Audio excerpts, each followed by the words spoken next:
The scene now shifted to Paris.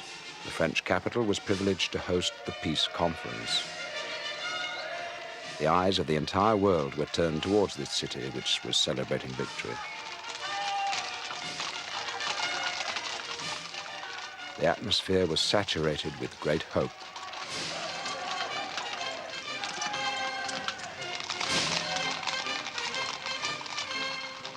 The three most important personalities at the Peace Conference were the leaders of the free democratic world. The British Prime Minister David Lloyd George, the 80-year-old Prime Minister of France, Georges Clemenceau, and the person who was firmly resolved to ensure the right of self-determination for all nations, the President of the United States, Woodrow Wilson. The news spread rapidly. Delegations came to Paris from all over the world, demanding the right of self-determination for their own nations as well. In January 1919, Paris looked like an international carnival of freedom seekers. Among others, one could meet the main characters of the Palestinian drama, the Jewish Liberation Movement delegation, led by Dr. Chaim Weizmann, and that of the Arab Liberation Movement, headed by Emir Faisal. Faisal's appearance in Paris created a sensation. His regal bearing, the aura of the revolt in the desert, and the participation of the legendary Lawrence himself in his delegation all made a great impression on the media. To improve his political standing, Faisal conferred with Weizmann and signed an agreement of cooperation with him, relinquishing his claim to Palestine and consenting that it be granted to the Jews. Faisal did not sign this document wholeheartedly. At the last minute, he added a certain reservation in his own handwriting, namely, on condition that the Arabs gain their independence, else I will not consider myself bound by a single word of this agreement. I had an extraordinary experience at the Peace Conference in connection with the Palestine Mandate. I was there as the head of the Foreign Office League of Nations section. And it so happened that the head of the Foreign Office section, who was dealing with the Palestine Mandate, working very closely with Dr. Weizmann, very devoted to the Zionist cause, was a certain Eric Forbes Adam. And so every day in Paris, in the delegation offices, we used to argue this matter. And day after day, I said to him, Eric, it's no good.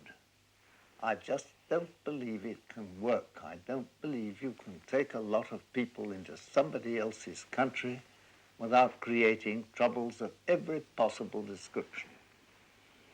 And Eric Forbes Adam got very exhausted, very tired of listening to me saying this rigmarole, which I constantly repeated. And he said, will you fix a date to lunch with me sometime off so that I can make arrangements that I want to make? Friday week. So I said, all right, Friday week. And when I got to the lunch on Friday week, who were his other guests but Lawrence of Arabia and the Emir Faisal? And I was converted to Zionism by those two men, Faisal making the speeches and Lawrence of Arabia translating from the Arabic. And the Emir Faisal said to me, of course we want Zionists to come into Palestine. We know what will happen. They'll bring vast sums of American and other capital from abroad. They'll bring in the greatest scientists in the world. All the greatest scientists are Jewish. And the territory of Palestine, now so arid and so much of it a desert, will be transformed. It will become a garden. It will blossom like the rose. We shall borrow their experts. We shall work together. We shall do the same in all the countries which we Arabs have turned into deserts. We shall make them flourish again, as they used to in the past. And so the Zionist delegation, headed by Chaim Weizmann, Nachum Sokolov, and Menachem Usishkin, appeared at the peace conference with no Arab opposition. In his address, Ussishkin claimed that the Jews too are entitled to self-determination. The land of Israel, he said, was forcibly usurped from the Jewish people, who were exiled and dispersed throughout the world.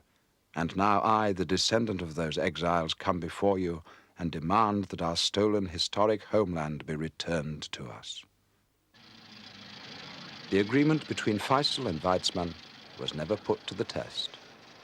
When the peace conference adjourned, the British made it clear that they were unable to keep their promises to the Arabs because of the strong objection of France, which claimed for itself the mandate over Syria and Lebanon.